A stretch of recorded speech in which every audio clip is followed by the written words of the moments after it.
नमस्कार, मैं हूं अशोक पांडे और आप देख रहे हैं Gulistan news. Gulistan news channel पर आज जो हमारे मेहमान हैं, उन्होंने अपने करियर की शुरुआत से ही मानिए ऐसा संगीत देना शुरू किया जिसको सुनकर और देख करके पूरा देश झूम उठा। अपने करियर की शुरुआत से लेकर आज तक कई अवार्ड जीतने के बाद आज हमारे बीच अपने कुछ खास बातों को शेयर करने के लिए हमारे बीच मौजूद हैं एक बेहतरीन संगीतकार श्री इस्माइल दरबार साहब।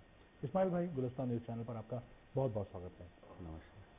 सबसे पहले मैं आपसे ये जानना चाहूँगा कि आपने जो अपने करियर की शुरुआत की, ये कहाँ से की और इसकी प्रेरणा आपको कहाँ से मिली? एक्चुअली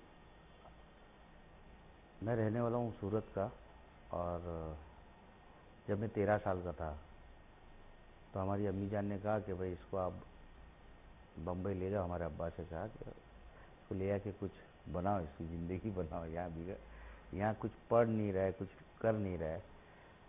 तो हमारे वालिद साहब मुझे बॉम्बे लेकर आए, और शुरुआत मेरी जो करियर की हुई है, लक्ष्मीकांत प्यारेलाल मशहूर म्यूज़िक डायरेक्टर, पूरी दुनिया जानती है उनको। तो प्यारेलाल जी के जो फादर है राम प्रसाद शर्मा, वो हमारे गुरु बाबा जी, हम उनको बाबा जी बोलते थे। तो वहाँ मैंने वायलिन सीखना शुरू किया, यहाँ से मेरी शुरुआत हुई। फिर आहिस्ता आहिस्ता वायलिन सीखते सीखते सीखते 6 साल मैंने उनके पास सीखा। फिर उसके बाद उनके बेटे प्यारेलाल जी के जो भाई है गणेश शर्मा, वो भी म्यूज़िक डायरेक्टर थे, फिर उनके पास सीखा। फिर मायरा मेन जी टीचर के पास सीखा। तो इस तरह मैंने 12 साल पहले तो वायलिन सीखा। फिर अंग्रेज़ों के साथ मैंने काफ़ी सिम्फनी ऑर्केस्ट्रा में बजाया, काफ़ी एक्सपीरियंस लिया वहाँ से। फिर उसके बाद फिल्म इंडस्ट्री में मेरी एंट्री हुई एज ए म्यूजिशियन। फिर 8 साल मैंने समझो एज ए म्यूजिशियन काम किया। तो मेरी शुरुआत हुई मतलब लक्ष्मीकांत प्यारेलाल, बप्पी लहरी, और उस टाइम पे नदीम श्रवण, आनंद मिलिंद, जतिन ललित, और ये सारे म्यूजिक डायरेक्टरों के साथ काफ़ी काम किया, आर डी बर्मन। फिर अचानक मुझे लगा कि यार मुझे ज़िंदगी में कुछ बनना चाहिए, कुछ करना चाहिए। तो मैंने अपना स्ट्रगल शुरू किया म्यूज़िक डायरेक्शन का, और करते करते करते करते एक दिन संजय बंसाली टकराया, और मैंने उनको गाने सुनाए, उनको पसंद आ गया, और उन्होंने पहली फिल्म मुझे दी, हम दिल दे चुके सनम।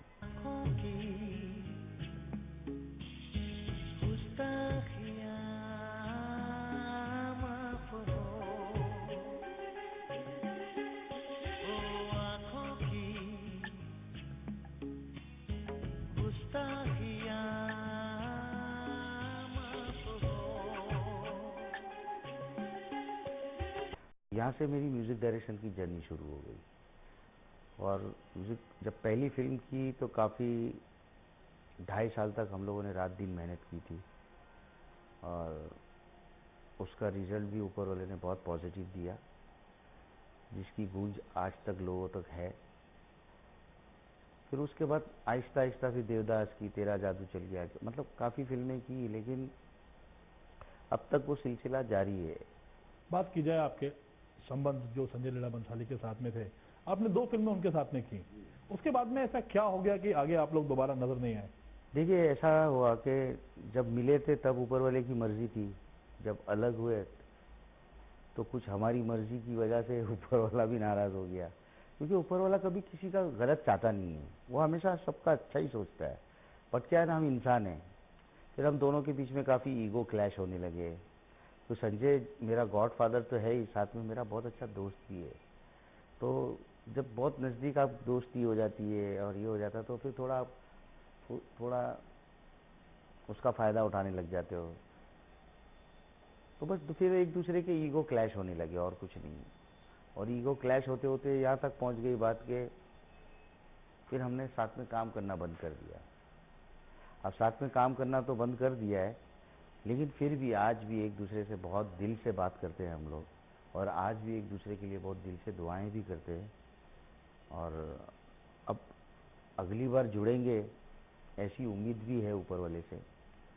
और ये वही वाली बात है, जैसे हमको ऊपर वाले ने मिलाया था वही वापस फिर से मिलाएगा। आप समझ रहे हो ना। लेकिन बड़ा मज़ा आता था संजय के साथ काम करने का।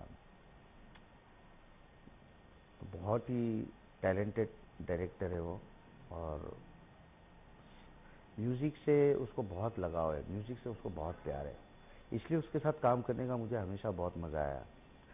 और रही बात झगड़े वगड़े, वो तो सब जगह होते हैं, ऐसी कोई बात, कोई बहुत बड़ी बात नहीं है वो। लेकिन अगर एज ए डायरेक्टर आप मुझसे पूछो तो एज ए म्यूज़िक डायरेक्टर मुझे हमेशा उसके साथ बहुत मज़ा आया काम करने का, और उसका फाइनल रिजल्ट भी उसने हमेशा बहुत अच्छा दिया।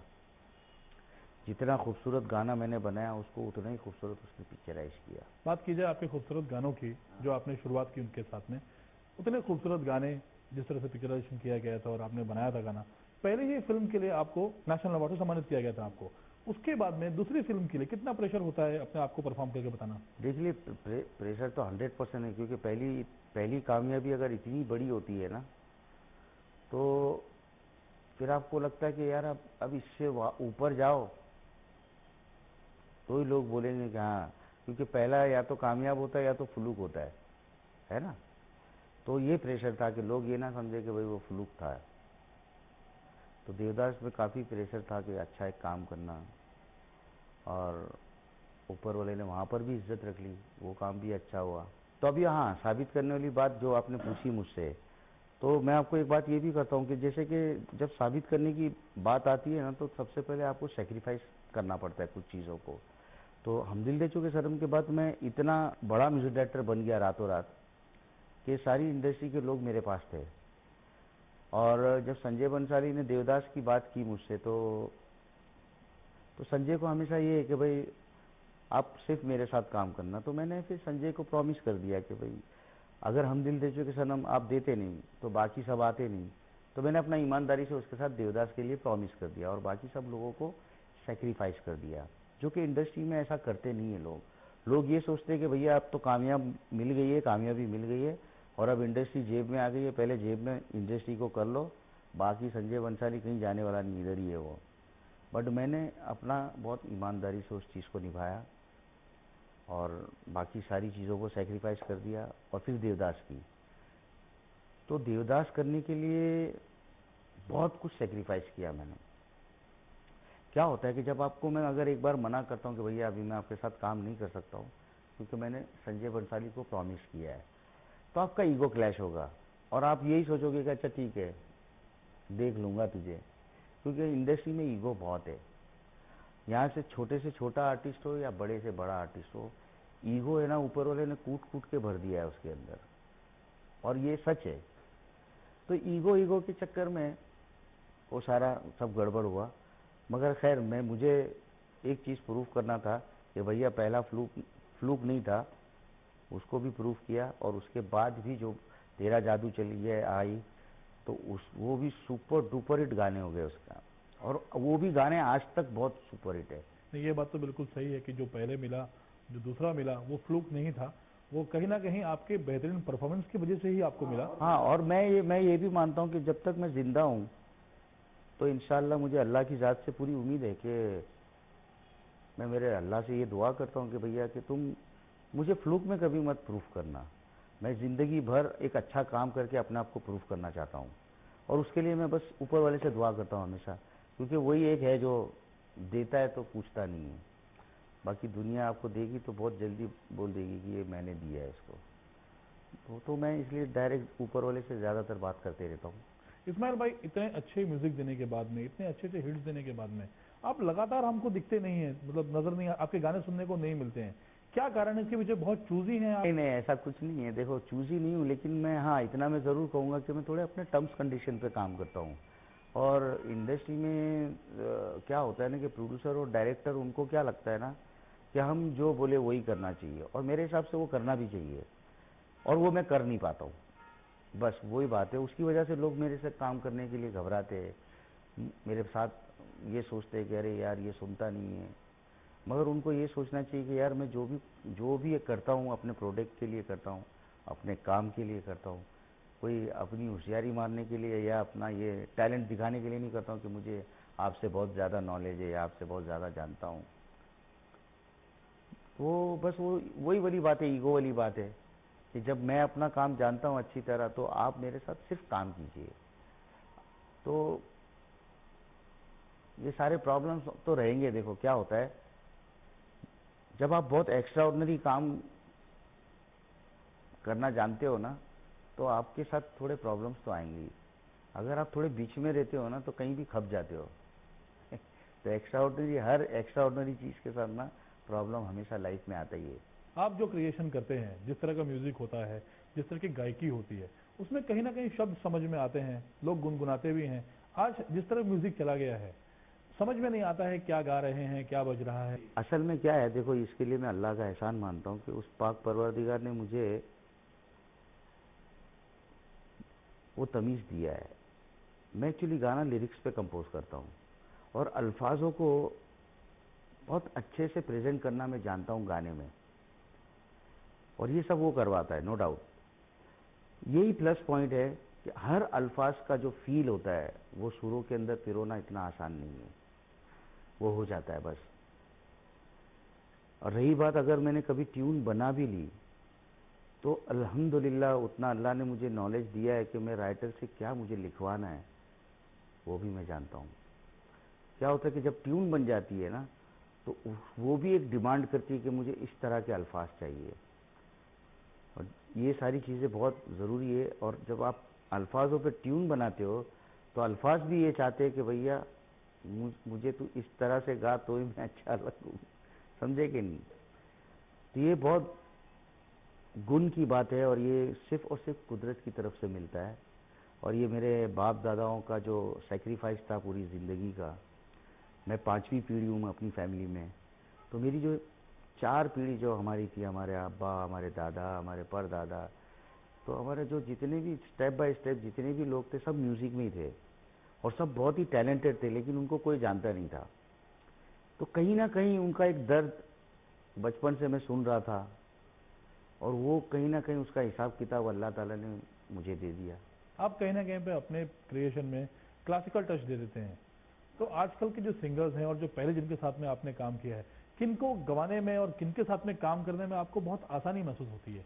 देखिए, क्लासिकल की जो बात करते हैं ना, तो ये बड़ी अजीब और बड़ी सॉलिड बात है। ये मैं आपको बताता हूँ। वो जो आपका सवाल है उसका जवाब मैं ज़रूर दूंगा आपको, पर आपने बात क्लासिकल की। वैसे मैं सीखा हूँ वेस्टर्न क्लासिकल। वेस्टर्न क्लासिकल मतलब जो सिम्फनी वगैरह होता है ना, मोजार्ट और ये, तो मैंने सीखा वेस्टर्न क्लासिकल है, इंग्लिश नोटेशन। मैंने इंडियन क्लासिकल सीखा ही नहीं है। बट हाँ, मैं इतना ज़रूर कहता हूँ कि इंडियन क्लासिकल मेरे खून में था, उसकी वजह से मैं वो सब चीज़ कर पाया। म्यूज़िक तो सीखा ही था मैंने, बट ऐसा नहीं है कि मैंने कुछ विशारद हासिल की है इंडियन क्लासिकल में। मुझे इंडियन क्लासिकल का बिल्कुल नॉलेज नहीं है, मगर उसके बावजूद भी वो अल्लाह को इज्जत देनी थी, उसने दे दी। तो म्यूज़िक सीखा था, फिर हमारी 4-5 पीढ़ी सब क्लासिकल जानती थी, तो वो मेरे खून में था, बस इतना ही मैं कहूँगा। और वो बात बोलने से मैं इसलिए नहीं घबराता हूँ कि झूठ क्यों बोलना। भाई, इंडियन क्लासिकल नहीं सीखा है तो नहीं सीखा है। हाँ, लेकिन वो मेरी कंपोजिशन के अंदर आपको वो कलर ज़रूर नज़र आएगा, क्योंकि वो अंदर है। किसके साथ में गाना रिकॉर्ड करते समय बहुत ज्यादा मुशक्कत, बहुत ज्यादा मेहनत करनी पड़ी आपको? सिंगर में जी हाँ, या सिंगर्स। सारे सिंगरों के साथ, आज जितने बड़े बड़े नाम है ना, सबके साथ बहुत मेहनत की है। क्योंकि ये लगता नहीं है आपके कंपोजिशन को सुन करके कि इतना इजीली कोई समझ लेगा और उसको गा लेगा। नहीं नहीं, बहुत बहुत, मैंने कहा ना, बहुत मेहनत करनी पड़ी है, तब जाके वो सिंगर इतने नाम हुए आज उन लोग के। आपके कंपोजिशन में क्या लगता है आपको कि आपके बताए हुए तरीके पर एकदम खरा उतरता है गायकी में? ऐसा कौन सिंगर है? देखिए, मुझे अगर आपने ये सवाल किया कि आपकी कंपोजिशन पे एकदम खरा उतरता है तो कौन है, तो मैं सबसे पहला नाम लूँगा, क्योंकि मैंने जिनके साथ काम किया और खरा जो उतरा है मैं उनका नाम लूँगा। तो कविता कृष्णमूर्ति बहुत खरी उतरी थी मेरे गाने के साथ। जो मैंने गाना कंपोज किया था वो उन्होंने गाया, तो मेरे गाने को कविता कृष्णमूर्ति ने सबसे ज़्यादा अच्छे से समझा।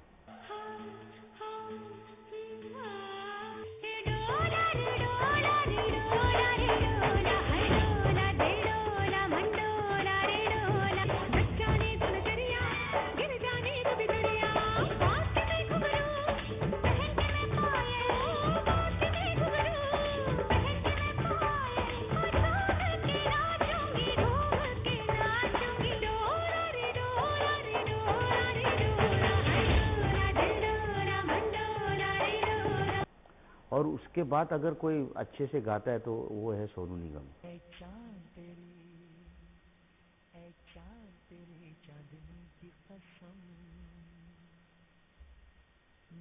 पास भी तू चांद है, तुझ में तो फिर भी दाग है, तुझ में तो फिर भी दाग है, मेरा चांद तो बेदाग है, तेरी दूरियों की कसम। सोनू एक्चुअली दिमाग से बहुत तेज़ है, बहुत शार्प माइंड है वो, और उसकी अपनी मेहनत है, उसने इतना रियाज किया है, तो वो उसकी मदद से वो फट से गाने को समझ जाता है और गा देता है। बाकी सारों के पीछे बहुत मेहनत करनी पड़ती है, बहुत मेहनत करनी पड़ती है, और वो स्टेज पे आके अवार्ड लेके बोलते ये गाना मेरा है। आप समझ रहे हो ना। बट वो उनको ये पता, उनको ये, वो हम सामने अगर दिखते होंगे तो उनको ये पता है कि इसने कितना रुलाया है हमको माइक के ऊपर, पर वो बोलने की हिम्मत नहीं है उनमें कि यार हमको ये गाना गवाने के लिए एक म्यूजिक डायरेक्टर हमारे पीछे कितनी मेहनत करता है, तब जाके हमारी आवाज़ निखरती है। बात की जाए आपकी जो आगामी फिल्म है कांची, जिस तरह का इसमें कंपोजिशन है और जिस तरह से ये गाना दिन ब दिन हिट होते जा रहा है, कितनी तैयारी करनी पड़ी आपको इस तरह का म्यूजिक देने के लिए? देखिए, एक तो सबसे बड़ी बात क्या है कि सुभाष घाई जो है वो खुद अपने आप में बहुत म्यूजिकल डायरेक्टर है, और नेचुरली जब एक म्यूज़िक का तमीज़ होता है डायरेक्टर को, तो मेहनत थोड़ी बढ़ जाती है, ज़्यादा हो जाती है, और काम करने का मज़ा भी ज़्यादा आता है, क्योंकि ये आपको पता रहता है कि भाई मैं जो गाना बनाऊंगा वो सामने वाला उसको रिस्पॉन्स बराबर देगा। अगर हाँ भी बोलेगा तो अच्छा होगा तो ही हाँ बोलेगा, और ना भी बोलेगा तो अच्छा नहीं होगा तो ही ना बोलेगा वो। और उसके बाद फिर ये भी दिमाग में बैठा था कांची करते वक्त कि एक फिल्म हम कर चुके थे कृष्णा, और वापस हम कांची जब कर रहे थे, पर सुभाष जी ने इस वक्त शुरुआत बहुत अच्छी की थी इस बार, तो बोले इस्माइल भाई ना ना आप देवदास है ना मतलब हम दिल दे चुके सनम, आपको कांची का म्यूजिक करना है। तो मैंने बोला सर अब मज़ा आएगा काम करने का, और हमने फिर सोचना शुरू किया, और धीरे धीरे धीरे एक एक करके पहले टाइटल सॉन्ग सोचा और उसको क्रिएट किया। फिर सुभाष जी ने सुखविंदर के स्टूडियो में बुलाया मुझे और इरशाद कामिल को, तो हमारे पहले गाने की शुरुआत वहाँ से हुई, और हमने ये गाना हम सब ने मिल के क्रिएट किया हुआ है। उस वक्त हम सब वहाँ थे, समझे आप। और इरशाद कामिल ने भी वहीं बैठ के वो गाना लिखा है जो आपने गाना कांची रे टाइटल सॉन्ग सुना है।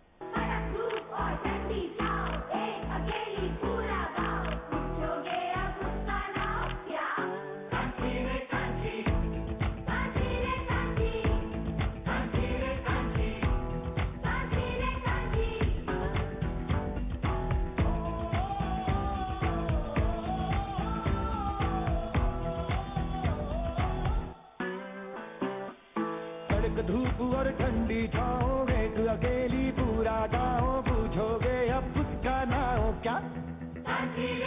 तो शुरुआत बहुत अच्छी हुई, ऐसा लगा कि भाई नहीं चलो सब लोग एक होके काम कर रहे हैं। ऐसा नहीं है कि सब अपने अपने ईगो में बैठे थे, ऐसा कुछ नहीं था। ना सुखविंदर को ईगो था, ना मुझे था, ना इरशाद कामिल को था, ना सुभाष जी को था। तो हमने बहुत मस्ती में पहले तो शुरुआत की। फिर दूसरा गाना जो अभी आज लोगों को बहुत पसंद आ रहा है, तू सब कुछ सब कुछ सब कुछ रे, तो वो गाने के लिए मैं और इरशाद कामिल मेरे ऑफिस में पहले मीटिंग की है साथ में, और मैंने बोला यार इरशाद भाई कुछ कुछ अलग कुछ करते, कुछ अच्छा मुखड़ा लिखो आप। तो उन्होंने ये लिखा कि तू दर्द मेरा, तू मरहम भी, तू मीत मेरा। तो मुझे बहुत पसंद आया ये मुखड़ा। उसमें सबसे अच्छी बात मुझे क्या लगी कि वो मुखड़े के एंड में उन्होंने लिखा कि तू सब कुछ सब कुछ सब कुछ रे। तो मैंने कहा यार ये गाना लोगों तक पहुंच सकता है अगर मैंने सही कंपोज कर दिया, क्योंकि लिरिक्स तो बहुत सही लिख दिए। और नेक्स्ट डे मॉर्निंग में मैंने इरशाद कामिल साहब को वो गाना सुनाया, और इरशाद कामिल ने जब वो गाना सुना तो बोले इस्माइल भाई जैसा मैंने लिखा है वैसे आपने गाना कंपोज किया। तो बहुत मुझे खुशी इस बात की, क्योंकि हर राइटर की एक अपनी सोच होती है, तो उसको पूरा हक रहता है कि नहीं यार मैंने ऐसे लिखा है तो ये गाना ऐसे बनना चाहिए। भले उसको बनाना नहीं आता है, लेकिन उसके माइंड में रहता है कि ये गाना ऐसे होना चाहिए। तो मैंने बस दूसरे दिन उनको सुबह सुबह ही सुना दिया और उनको पसंद आया। फिर उसका ट्रैक बना के सुभाष जी को सुनाया, फिर अन्विषा नई लड़की को मैंने इसमें चांस दिया हुआ है। इस कांची में मैंने 3 नई लड़कियों को चांस दिया है, एक अन्विषा है, एक संचिता है और एक ऐश्वर्या है। तो अन्विषा इनमें से मुझे बहुत पसंद है अन्विषा, क्योंकि हमेशा मैं लता जी को बहुत पसंद करता हूँ। तो लता जी के इर्द गिर्द की आवाज़ जो भी रहती है ना, वो जो मुझे बहुत पसंद आती है। तो अन्विषा से मैंने स्क्रैच गवाया, फिर सुभाष जी को सुनाया, सुभाष जी को बहुत पसंद आया। सेम लिरिक्स पे आप और एक गाना बनाओ, फिर मैंने और एक गाना बनाया। फिर उन्होंने कहा कि नहीं, हम पहला ही गाना रिकॉर्ड करते हैं। फिर 2 दिन रिकॉर्डिंग में स्टूडियो में हम प्रोग्रामिंग चल रहा था, पूरा गाने की सजावट चल रही थी। फिर तीसरे दिन सुभाष जी ने आके बोला कि यार इस्माइल भाई, वो जो दूसरा था वो गाना क्या था? मैं सर वो दोनों इसमें और उसमें बहुत फ़र्क है। बोले फिर भी क्या था, क्या आप ज़रा गा सकते हो क्या? तो मैंने उनको गा के बताया। तो बोले आप एक काम कर सकते हो क्या, ये मुखड़ा और ये मुखड़े को दोनों को जोड़ सकते हो क्या? मैं बोला हाँ जोड़ तो सकता हूँ मैं, मगर ऑपरेशन करने की वजह क्या? बोले नहीं, पहला बहुत सूदिंग और बहुत दिल को छूने वाला है और दूसरा थोड़ा पैपी है। तो कांची जिस तरह का कैरेक्टर है ना, उसमें उसके वो कैरेक्टर की वो चीज़ें नज़र आएगी आपके म्यूज़िक के ज़रिए।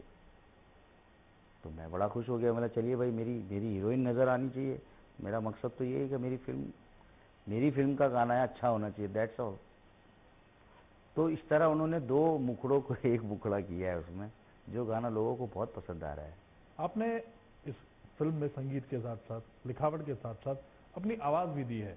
आवाज़ में तो देखिए ऐसा है कि मैंने सिर्फ उसमें आलाप गाया हुआ है, तो आलाप भी लोगों को बहुत पसंद आ रहा है, क्योंकि वो आलाप जो है वो गाया नहीं है, वो यहाँ से एक आवाज़ निकली है, दिल से निकली। हमारे दर्शक जरूर जानना चाहेंगे किस तरह से आपने गाया, एक बार कम से कम हमारे दर्शकों के लिए हो जाएगी। देखिए मैं आपको वो बता देता हूँ कि वो टाइटल अपना वो गाना है, तू दर्द मेरा, तू दर्द मेरा, तू महरम भी, तू मीत मेरा, तू डरा, तू इश्क मेरा, तू रश्क मेरा, तू खुशी मेरी, तू अश्क मेरा, तू सब कुछ रे,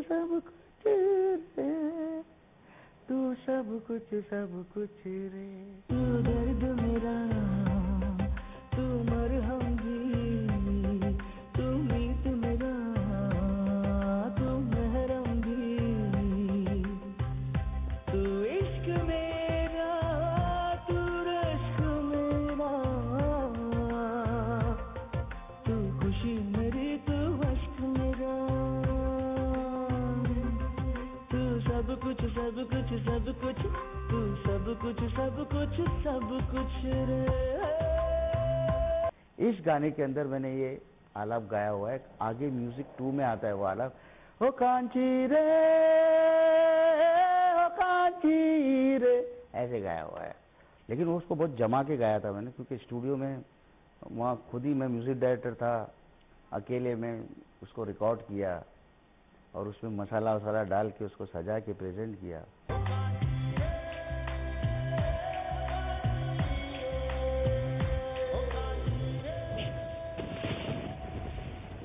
नहीं, लेकिन ये बिना मसाले के भी बहुत अच्छा था जो आपने गाया। नहीं तो ये अभी अभी वैसे भी मेरा गला बैठा हुआ है यार। बात की जाए पुराने दौर की, जिस तरह से रफ़ी साहब गाया करते थे, उनकी आवाज़ जब हम सिल्वर स्क्रीन पर देखा करते थे तो लगता था कि रफ़ी साहब ही गा रहे हैं, मतलब जो किरदार निभा रहा है उसी ने गाया हुआ है। आजकल के आर्टिस्टों के लिए जो गाना रिकॉर्ड किया जाता है, उनकी वॉइस से मैच करने के लिए कितनी जद्दोजहद करनी पड़ती है आप लोगों को? देखो रफ़ी साहब तो एक ही थे और रफ़ी साहब वापस आ नहीं सकते। वो कुदरत का एक ऐसा अजूबा ऊपर वाले ने भेजा था, तो उसके बारे में तो डिस्कस ना करें तो ही अच्छा है। वो एक ही थे, लता जी एक ही है, किशोरदा एक ही है। तो ये जो पुराने गानों को जो रिमिक्स करके पुराने गानों को उठा करके जो किया जा रहा है, इसके कितने आप इसके पक्ष में कितना है आप? मुझे बहुत खुशी होती है कि आज भी हमारे जो कंपोज़र है, हमारे बुजुर्ग कंपोज़र, जितने भी हमारे लेजेंडरी कंपोज़र, वो आज भी हम सब पे भारी है, इसलिए मुझे बहुत खुशी है। तो ये हमारे लिए बड़ी शर्म की बात है कि हम इस लायक नहीं अब तक हुए कि अपनी चीज़ को मनवा सके। तो मुझे इस बात की बहुत खुशी है कि भाई आज भी हमारे जो बच्चे लोग हैं वो पुरानी कंपोजिशन को पसंद करते हैं। तो पावर तो हमारे कंपोज़रों में था ना भाई, हमारे सिंगरों में पावर था। लेकिन असली जो मैं बात कहूँ ना, तो कंपोजिशन बहुत पावरफुल चीज़ है। और उस वक्त आप देखो हर एक कंपोज़र का गाना है समझ में आता था कि ये ओपी नैयर साहब का गाना है, ये एस.डी. बर्मन का गाना है, ये आर.डी. बर्मन का गाना है। यदि आपको मौका मिले और कहा जाए कि किसी पुराने गाने को, आर.डी. साहब के किसी गाने को या किसी भी पुराने गाने को रिमिक्स करके आप करें, तो क्या आप इसके इस पक्ष में रहेंगे? मैं बहुत खुशी खुशी करूँगा, क्योंकि मैं उन लोग को बहुत रिस्पेक्ट करता हूँ। वो लोग बहुत सीनियर और बहुत जीनियस कंपोज़र थे सब। तो ये तो मेरी खुशकिस्मती होगी कि चलो इस तरह का भी काम कभी करने को मिले। हाँ, लेकिन मैं इतना ज़रूर कहता हूँ कि उस बात को नज़र में रख के मैं चुप बैठने वाला आदमी नहीं हूँ। फिर उस गाने का तोड़ ज़रूर निकालूंगा खुद अपनी तरफ से। अगर मैं लूँगा गाना तो फिर 50% उधर से भी लूँगा, 50% अपना टैलेंट ज़रूर दिखाऊंगा। देखिए, अगर उतनी भी आप में वो नहीं है तो फिर मज़ा नहीं है इस दुनिया में आपको रहने का। दुर्भाग्य से ऐसा है कि आप तो अपने टैलेंट की बात कर रहे हैं, लेकिन आपके अलावा जो रिमिक्स आते हैं उसमें कहीं किसी का कोई टैलेंट नज़र नहीं आता और लगता है कि उस गाने का चीर हरण कर दिया गया है। कि हमारे यहाँ जो आजकल जो यंग जनरेशन है डायरेक्शन की, वो कहीं ना कहीं वो है ना हॉलीवुड से बहुत इंस्पायर है। आप समझ रहे हो? अब फिल्म हिंदी बनानी है हमको और इंस्पिरेशन ले रहे हैं हम हॉलीवुड से। और चाहे फिर वो हॉलीवुड की सब्जेक्ट हो, हॉलीवुड की टेकिंग हो, चाहे हॉलीवुड का म्यूज़िक हो, तो फिर वो सब प्रॉब्लम है एक्चुअली हमारे यहाँ ये जो यंग जनरेशन डायरेक्शन है ना, उनके अंदर है ये प्रॉब्लम। उसमें भी देखो कोई एक संजय बंसाली जैसा पैदा होता है तो हिंदुस्तानी म्यूज़िक जिंदा हो जाता है ना? एक करण जौहर जैसा पैदा होता है तो हिंदुस्तानी म्यूज़िक जिंदा हो जाता है। कम से कम यश चोपड़ा और ये लोग हमारे हिंदुस्तानी म्यूज़िक में ही रहते थे ना। बट आजकल की जो जनरेशन है ना, वो इतनी हाई फाई है, यहाँ तक कि जब कहानी नरेशन करते तो इंग्लिश में करते। उस बेवकूफ़ को ये नहीं समझ में आ रहा है कि बेवकूफ़ तो पिक्चर तो हिंदी बना रहा है तो इंग्लिश में नरेशन क्यों दे रहा है? तो यहाँ सबसे बड़ी प्रॉब्लम है, इसलिए फिल्म अच्छी नहीं बनती है और इसलिए फिल्म का म्यूजिक भी इतना बकवास होता है। समझे आप? अगर आप हिंदी फिल्म बना रहे हो तो आप हिंदुस्तान के कल्चर को पकड़ के ही बनाओ। अभी अभी आपने क्वीन फिल्म देखी तो उस फिल्म के अंदर खाली एक ही गाना लक्ष्मीकांत प्यारेलाल का आता है, मुझे हिचकी जो आई, तो आप देखो तो ऐसा पूरी फिल्म को खा गया वो गाना। इतना पावर आज भी उस गाने के अंदर जिंदा है। मगर उस डायरेक्टर की दाद देनी पड़ेगी कि उसने एक सिंपल स्टोरी को इतने अच्छे से प्रेजेंट किया। क्यों? कि उसने हमारे हिंदुस्तान को कल्चर को पकड़ के रखा। उसने वहां जाके ने कोई हॉलीवुड का गाना नहीं लगाया, उसने लक्ष्मीकांत प्यारेलाल का सुपर डुपर हिट गाना लगाया। और आप देखो फिल्म के साथ वो ऐसा लगता है कि क्या बात है यार, वाह मजा आ गया। और उसी गाने के साथ उसने कितने सीन बनाए। आपने जिन नए सिंगर्स को भी जो आपने मौका दिया है, ये कैसे आपके टच में आए, कैसे इनको ये मौका मिला? देखिए, आजकल रियलिटी शो से यही एक फ़ायदा हुआ है कि हमारे चैनल वाले जो भी बेचारे खर्च करके इतना मेहनत करके जो गांव के छोटी छोटी जगहों से बच्चों को चुन के लाया जाता है, तो उसकी वजह से हम तक पहुंचते बच्चे और हम सुनते हैं तो दिमाग में ये रखते हैं कि हाँ, जब वक्त आएगा तो इसको मैं ज़रूर गवाऊंगा। तो अन्विषा को भी मैंने रियलिटी शो में ही सुना था तो डिसाइडेड था कि मैं इसको गवाऊंगा। अब वो ऐसा नहीं है कि वो फाइनल जीत गई थी इसलिए गवाया, वो तो बेचारी हार गई थी उल्टा। लेकिन जिसमें जो टैलेंट होता है ना, वो नज़र आ जाता है। तो ये सारे रियलिटी शो से मैंने उठाए हुए तीनों लड़कियों को। इस्माइल भाई, आपने गुलिस्तान में चैनल से बात की, उसके लिए आपका बहुत बहुत धन्यवाद। Thank you so much. Gulistan वालों बहुत बहुत शुक्रिया। खुश रहो, आबाद रहो। तो ये थे इस्माइल दरबार साहब, जिन्होंने आज गुलिस्तान चैनल के खास कार्यक्रम बॉलीवुड कैलेंडर में अपना समय दिया और इस कार्यक्रम को यादगार बनाया। उम्मीद करते हैं इनकी आने वाली फिल्म कांची एक बहुत बड़ी हिट होगी और उनका संगीत देश भर में लोकप्रिय होगा। अगले हफ्ते बारी होगी बॉलीवुड कैलेंडर में इन्हीं की तरह एक और बड़ी शख्सियत की। तब तक के लिए नमस्कार।